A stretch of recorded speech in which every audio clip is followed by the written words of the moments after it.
Every church has its story to tell, and so do the people that use them. As we look around the churches, we'll discover some of these stories and fearlessly raise the subject of dollies and clunch.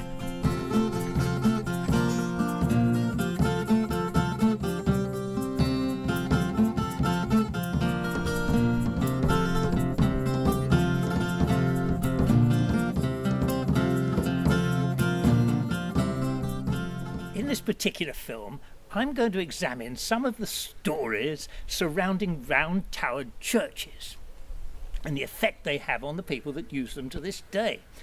There are over 185 round-towered churches, all but 10 of which are in East Anglia. Far more than in any other country in Europe. All listed in this catalogue by William Good. Were they originally watchtowers or defences against the Saxon invaders? There are 126 round towers in Norfolk and 42 in Suffolk, but for practical reasons we will concentrate on the 6 round towers in Essex, only found in a central band running north to south. Now, all of them, apart from one, Grade 1 listed buildings. Why are round towers so regional to East Anglia? Why is only one of them near the coast? And why are they round? 3 of the Essex round towers have wooden spires and 2 are battlemented, all Victorian additions, but our first church has the last medieval round tower to be built in England and is unembellished. Bardfield Saling near Braintree was started during the first half of the 14th century but was not finished until 1380, probably due to the arrival of the Black Death. Like most parish churches, the walls have been whitewashed since the Protestant Reformation, but would initially have been covered in wall paintings, some of which have been exposed. There is also the remains of Tudor vandalism, graffiti on a pillar. The tower itself has 3 stages and a plain parapet. Like the main church, the flint walls have stone and clunch dressings. You don't know about clunch? Well, this is a piece of clunch. It's actually a piece of lime mortar with stones and some clay. It's very, very easy to work when wet, but when dry, very, very hard. There are north and south doorways, but the original north door is blocked. The south one has been modernised. The tower and the nave remain largely structurally unaltered. Pevsner, that great architectural historian, suggests that the tower windows may be early. The main and quite unique feature of this tower, apart from its lack of battlements, is the external stair turret leading up to the bell chamber.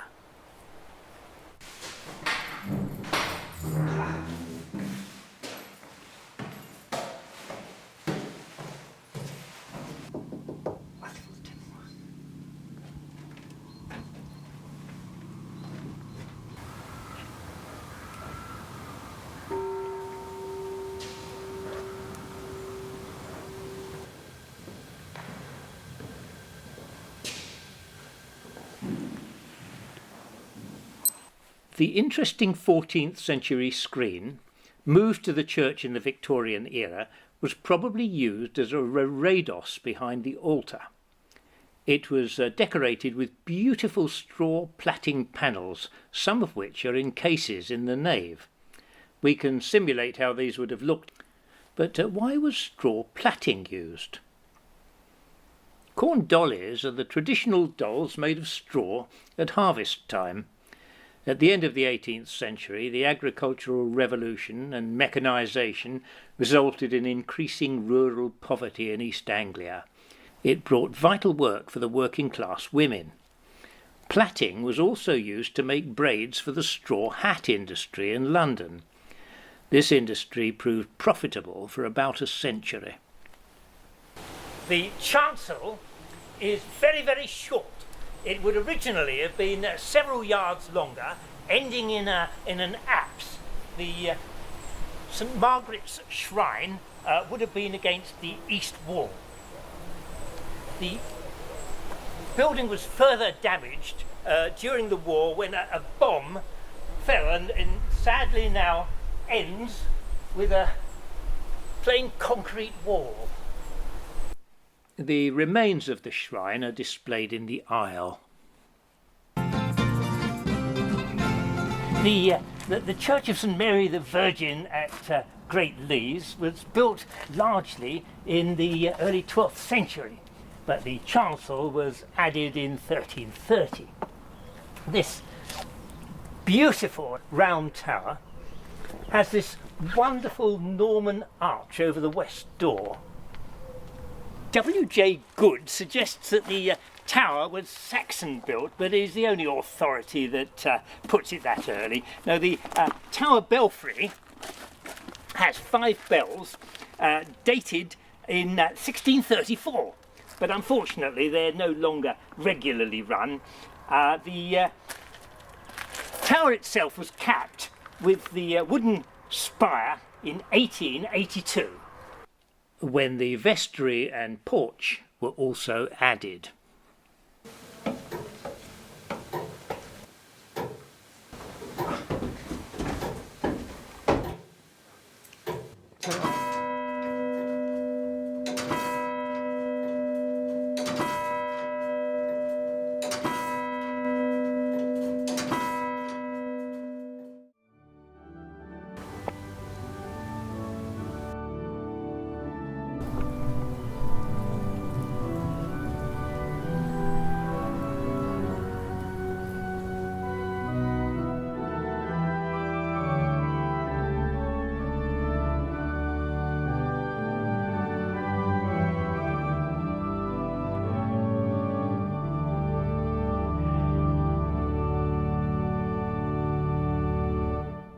Hello, you're Alan Myers, I understand. You're the church organist here. So, what is your main job, Alan? So I'm an IT engineer, so I run my own IT company. That's what we do all day long, that's it. And this is something I do at weekends. Have you played for other round tower churches? Principally I play here, but other churches in the area, or sometimes even out of the area, I will go and play. So for example, Bardfield Saling, I played there sometime. They've actually retained their lanterns and the old oil lamps, and they've been converted to electric, so it gives it a lovely atmosphere in that way. That's only single manual organ at Bardfield Saling. What do you like about being a church organist? I like playing pipe organ. I like the depth of the sound that it produces. There's nothing about the volume. Well, it's quite good to play loud. Usually annoys some in the congregation. Too loud, too loud. But I regard it more as a depth. And each one's very different. How different is it to play in such unusual churches? Certainly, I mean, they're very old churches, obviously, and of course the walls are very, very heavy, solid stone. And yes, I think that probably makes a difference, yes. And do you have a choir here? We do, yes. But as with everything with not only this church, all churches, everything's in decline and suffering. So when I first started here, we had a team of bell ringers. They've now all gone. We had a team of ladies who used to come in and clean the church very regularly. It was spotless. They've all gone. If you look around, you see loads of spiders, webs and things. And we do have a choir, but it's a fraction of the size of what it used to be. And as is the congregation. And it's a very significant problem for churches. I mean, it's a beautiful Grade 1 listed building, but struggling to survive. And thank you so much for showing me your idea. Oh, yes. Pevsner considers the chancel generously decorated. The nave has an octagonal font, a priest brass, and 8 benches from the 15th century. There is also some old stained glass, once recycled as a clergyman's fire screen. The northernmost churches serve 2 of the many small rural villages nestled in the upper Stour River Valley. This environment is far different from the suburban towns of South Essex, for which Essex is generally known. Coincidentally, both churches have towers that have been badly damaged by lightning strikes. Pentlow is right on the Suffolk border, close to the River Stour. The entrance path from the road is quite concealed, It was clearly originally the manorial church and is still surrounded by Pentlow Hall grounds outside the village. Pevsner and English heritage date the main church as Norman. The flint tower has Victorian battlements, but Norman and 14th century windows. This is the only church with a round apsidal east end to the chancel. Apses were not added to parish churches often after the Reformation due to the repositioning of the altar. Inside, the nave is typically lime-washed. The font is 12th century but is unusually built into the north wall and has a later wooden cover. Kemp's Chapel was added in the 16th century but looks more attractive from the inside than the outside. It was made for the tombs of Judge George Kemp, 1606, and one of his sons, John Kemp, and his wife. Their 10 daughters and 4 sons carved on the side. In the tower, the west end of the nave has a 12th century style door arch with carved capitals and unusually topped with a muzzled bear. Now, this arch was quite clearly originally an exterior west door, showing the tower must have been built after the nave was erected. When lightning recently struck the tower, the door was blown open and rubble entered the nave.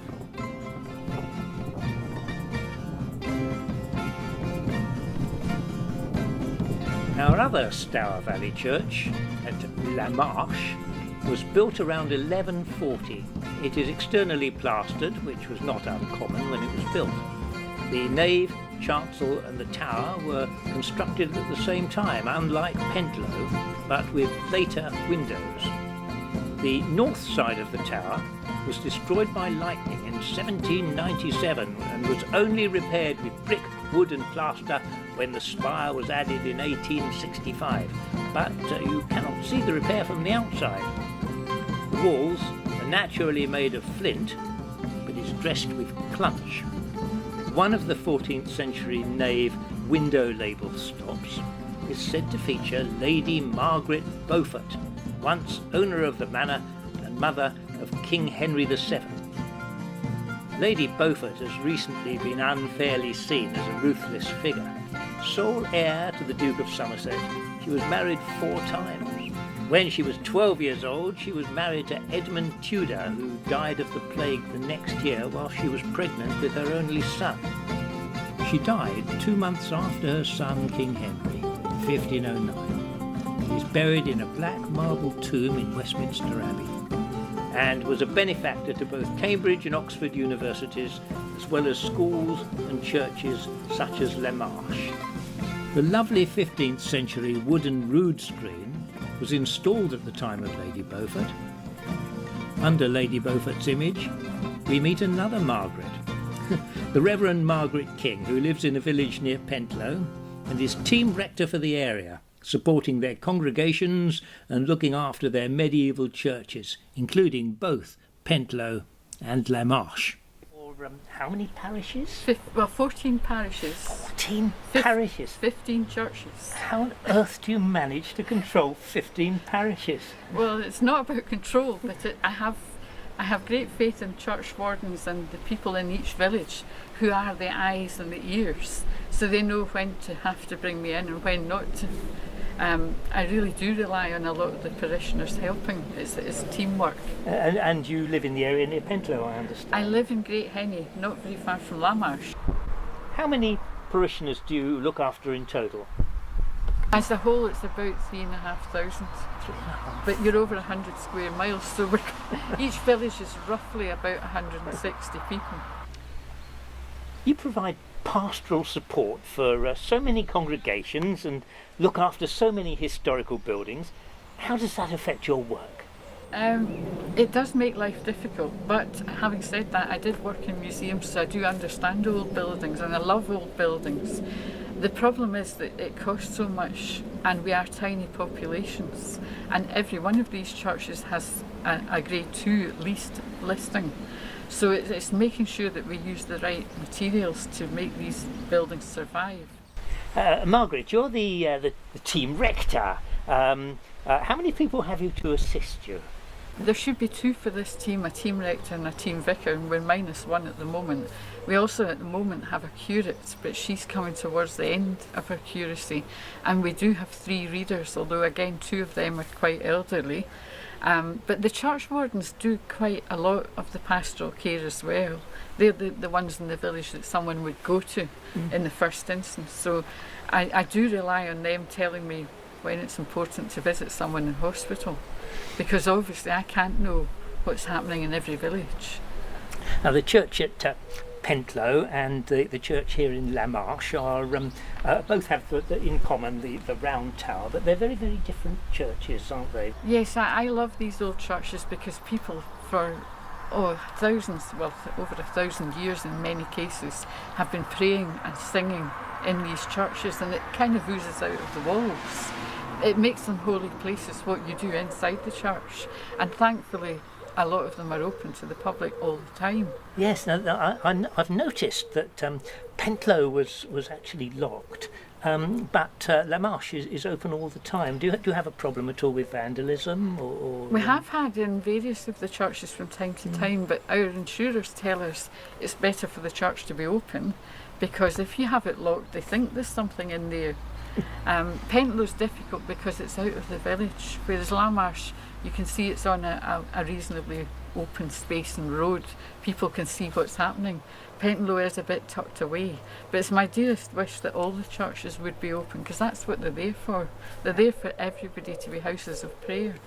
Both churches we went to this morning, the organs were being maintained, and this must be quite a problem in how the churches are going to be looked after maybe in the future, because I imagine and resources are tight. So how do you see these churches surviving? Well, I see them surviving because even if people don't come to the church, they generally want the building to be there in their village. They see it as an asset. So we have gift days in some villages, primarily really just to keep the church building intact. And as I said, we have the friends, but also we have work parties. Some churches have work parties and they'll come and dig out the drainage round the bottom of the church.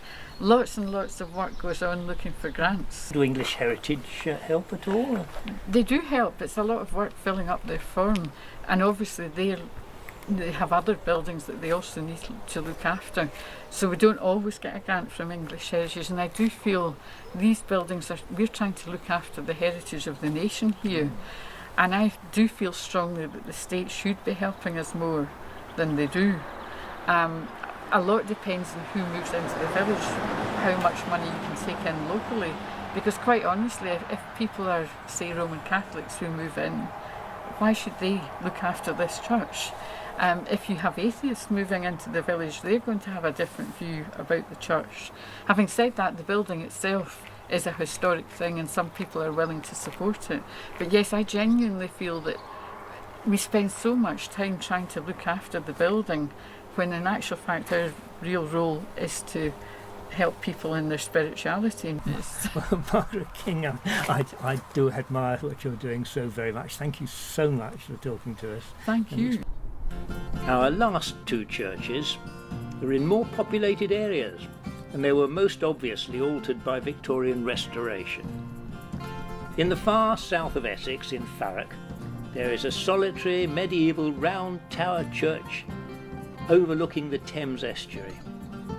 This could have been useful as a watchtower due to its strategic position. If you were allowed to climb the tower, you could see the City of London and the North Sea from here. The church, unlike the others, is set within a large population of families relocated from the East End of London in 2 waves after World War II and in the late 1960s.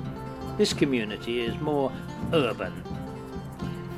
A large mental asylum and a Ford Motors factory were the major local employers, but both are now closed.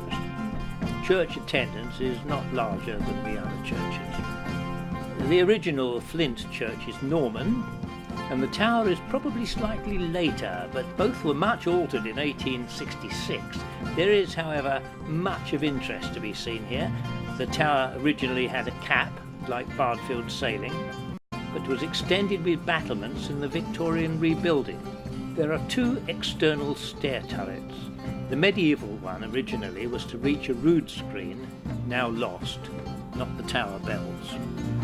This original Norman doorway is still an impressive example, despite a lot of pollution damage.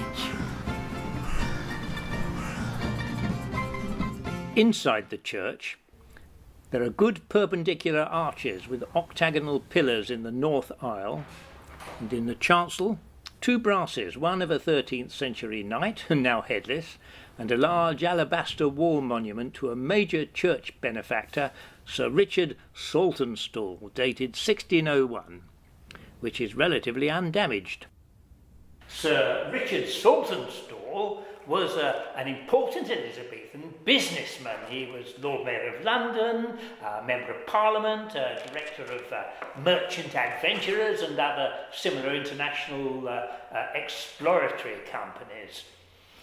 He was born in Yorkshire, but his wife Susanna was born in South Ockendon. A nephew of the same name was one of the New England colonists, and his descendant, Nathaniel, was one of the judges in the Salem witch trials. Our last church is St Mary's Broomfield near Chelmsford, one of the earliest, but was also much extended and restored by Frederick Chancellor in the 1870s. It is the largest of our churches, but its best features are even more modern. The main church was built in the late 11th century, and the tower was added a little bit after that, round about 1130 or thereabouts. The chancel was added on 300 years later in 1430.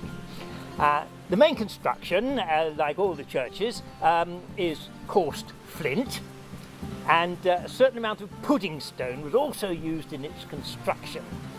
The porch and the wooden spire and the nave and the chancel and many of the windows, of course, are all Victorian in origin, and this may very well be the reason why it has only achieved a Grade 2 listing. William Good also formed the Round Tower Church Society in 1973 to preserve and promote these churches. The Society have celebrated their 40th birthday in 2013, so let's ask the advice of one of their most experienced Essex representatives, its 17th member. Oh, Mrs. Hard, it's delightful to meet you. I understand you're an early member of the Round Tower Church Society. How long have you been a member? Yes, I've been a member, since about 2 or 3 years after it was started. Can you tell me how you came to be involved in it and who Well, founded I've it? always attended this church, and that's made me interested in round towers. And also, I'm really from Norfolk, and the bulk of the round tower churches are in Norfolk. I understand that England has 185 of these round towered churches, and all but 10 of them are in East Anglia. Yes, I think you're right. So I'm wondering why so many were built in this area. And Well, there's not much building stone here, not quarryable stone. There's only the hard form of chalk, which is Varnac stone, is quite rare. And these are churches that are mostly in quite poor parishes, wouldn't have been able to import stone from abroad. I see. Is it perhaps easier to build a tower round than Much it is easier, to build it much square? easier. So, what is the age of this particular church and the tower? It's Norman, about 1100. And was the tower built at the same time as the No, church? the tower is later. If you look at the tower arch, it's so thick that you can see that it consists of an archway in the west wall of the church and an archway in the wall of the tower. I see. So why was the tower built in the first place, do you think? For bells. Oh, just as simple as that. Did it have anything like a defence or a watchtower function, do you think? Well, or? you can't actually build a round tower when somebody says the Danes have landed at Clacton. It takes a year to build about 6 feet of tower, and then you've got to allow the plaster to go off. What's particularly special about St Mary's? The special features are connected with Rosemary Rutherford because we have 4 of her stained glass windows and also her fresco in the tower, which is the only true fresco in an English church. She and her brother were both on leave at the same time in the 1940s, and they used their precious egg ration to mix the paints, and the brother prepared the plaster and Rosemary painted it while the plaster was still wet. Christ stilling the storm, or St Peter the Fisherman, according to English heritage, was painted in 1943. Her father's image often appears in her stained glass, later created in the late 1950s, and she became a regionally well-known stained glass window artist after the war. And you yourself have presumably been coming to this church for a long time? Only 59 years. And you live locally? Yes. Thank you so much for talking about it. The 6 round towers of Essex provide a lot of evidence of how and when they were built. Were there few in Essex because there was better access to other building stone? If many were demolished and replaced, where's the evidence? Only 2 remains have been discovered in West Essex. There's no clear reason why so few should have been found in this county compared to Suffolk or Norfolk, or for their unusual distribution. Also, they generate a range of stories about our community history, and even if you're not a member of the established church, it is all part of our shared heritage. So, should we not all play a part in ensuring their preservation?